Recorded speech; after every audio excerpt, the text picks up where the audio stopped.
3장 19절부터 25절까지의 말씀입니다.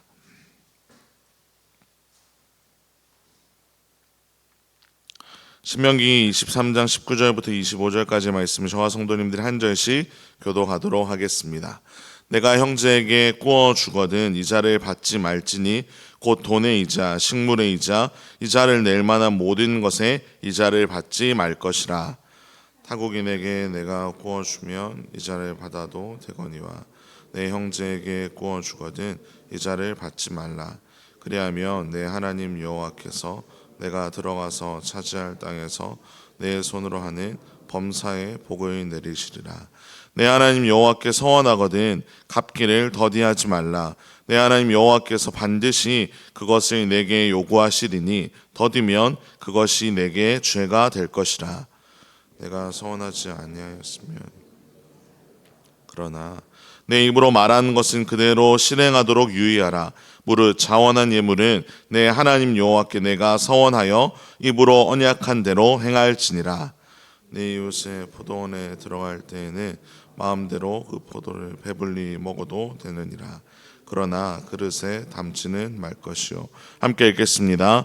내 이웃의 곡식밭에 들어갈 때에는 내가 손으로 그 이삭을 따도 되느니라. 그러나 내 이웃의 곡식밭에 낫을 대지는 말지니라. 아멘. 하나님께서는 모세를 통해 외국인들에게 이자를 받고 돈을 빌려줄 수는 있지만 이스라엘 사람들끼리는 서로 이자를 받지 말고 돈을 빌려주라고 이야기하고 있습니다. 왜 외국인들과 이스라엘 사람들에 대한 기준을 나누어서 명령을 하고 계신 것일까요? 그 이유는 당시의 삶을 들여다보면 알 수 있는데요. 당시에 이스라엘에 머물고 있었던 외국인들을 크게 두 종류로 나눌 수 있었습니다. 첫째는 이스라엘에 정착해서 살아가는 외국인들이었습니다. 그들은 잠시 머무는 것이 아니라 이스라엘 백성들과 함께 삶을 공유하면서 살아가던 존재였습니다. 국적은 다를지라도 거의 이스라엘 백성이라고 지칭해도 될 만큼 삶을 공유하면서 함께 살아가던 존재였습니다. 하지만 또 다른 그룹은 그곳을 그냥 지나쳐가는 사람들이었습니다. 여행이나 사업을 목적으로 이스라엘을 지나가던 존재였습니다. 따라서 20절에 타국인이라고 지칭한 그룹은 바로 두 번째 그룹이라고 볼 수 있습니다. 여행이나 사업을 목적으로 하여 잠시 이스라엘에 머물게 된 사람들을 의미하는 것입니다.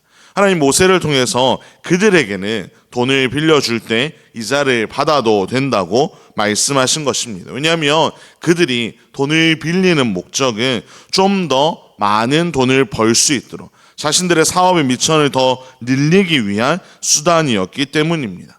하지만 이스라엘 백성들이나 오랜 시간 이스라엘에 거주하고 있는 외국인들에게 이자를 받지 말라고 하신 것은 그들이 돈을 빌리는 이유가 바로 그들이 돈을 빌리는 상황 때문이었기 때문입니다. 본문에서 정확하게 그 이유를 드러내고 있지는 않지만 출애굽기 22장이나 레위기 25장에서 다른 사람에게 돈을 빌리는 그들이 모두 가난해서 빌리고 있음을 드러내주고 있기 때문입니다. 이들에게 이자를 받는 것은 그들이 처한 경제적 어려움을 더욱더 가중시키며 최악으로는 그들이 스스로 이 경제적 어려움 때문에 노예로 스스로를 파는 일이 생길 수 있었기 때문에 모세는 그들에게 이자를 받지 말라고 명령한 것입니다. 성도 여러분, 당시 고대 근동에서는 돈뿐만이 아니라 빌려주는 거의 모든 것에 대해서 이자를 받았습니다.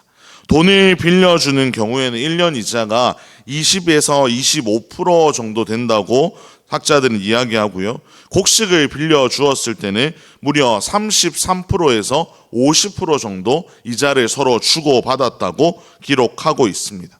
정말 엄청난 금액이지 않습니까?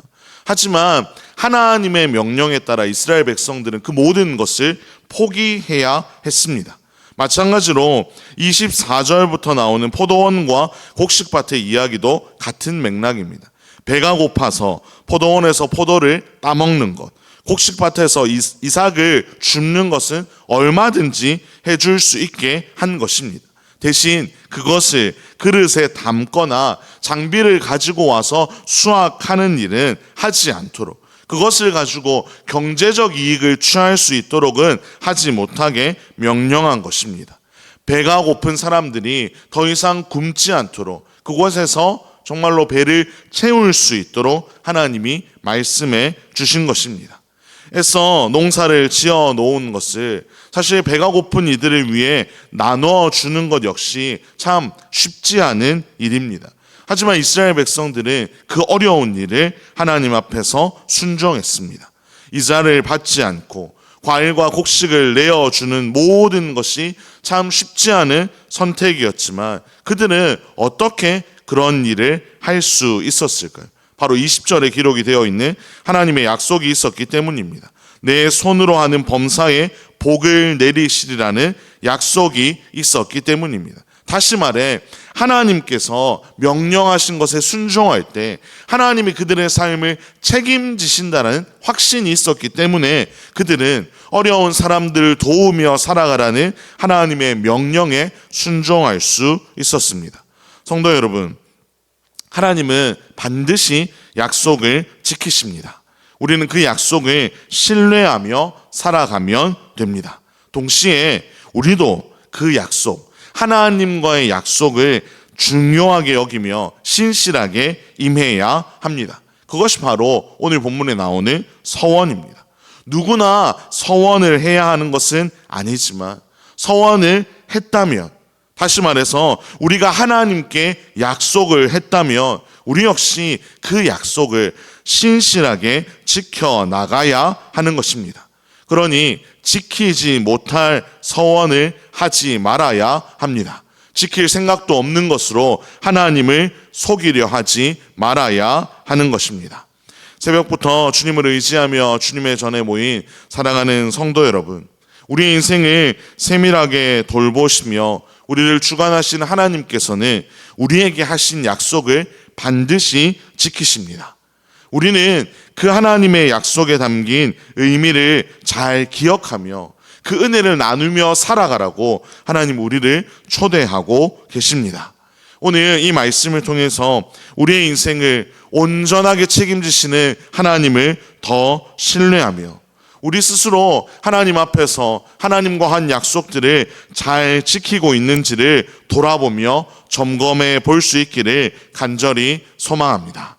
그렇게 신실하신 하나님을 신뢰함으로 우리도 신실하게 살아감으로 하나님이 주시는 놀라운 복을 풍성하게 누리며 살아가는 저와 여러분의 삶이 되기를 주님의 이름으로 축원합니다. 기도하겠습니다. 사랑과 은혜의 하나님 아버지, 오늘도 이 새벽에 우리를 주님의 전으로 불러주시고 하나님만을 의지하며 이 하루를 시작하게 하시니 감사를 드립니다. 오늘 본문을 통해 우리 인생 가운데 하나님께서 놀라운 뜻을 계획하시고 모든 것을 세밀하게 인도해 가심을, 이루어 가심을 다시 한번 깨닫게 되었사오니 우리 모두가 전적으로 하나님께 맡기는 인생을 살아가게 하여 주시옵소서. 나아가 신실하신 하나님 앞에서 우리 역시 신실한 삶을 살아갈 수 있도록 인도하여 주시옵소서. 특별히 우리가 하나님 앞에서 한 약속들을 우리가 기쁜 마음으로 다 이룰 수 있도록 하나님 우리의 상황도 형편도 선하게 인도하여 주시옵소서. 이 모든 말씀 우리 주 예수 그리스도의 이름으로 기도합니다. 아멘.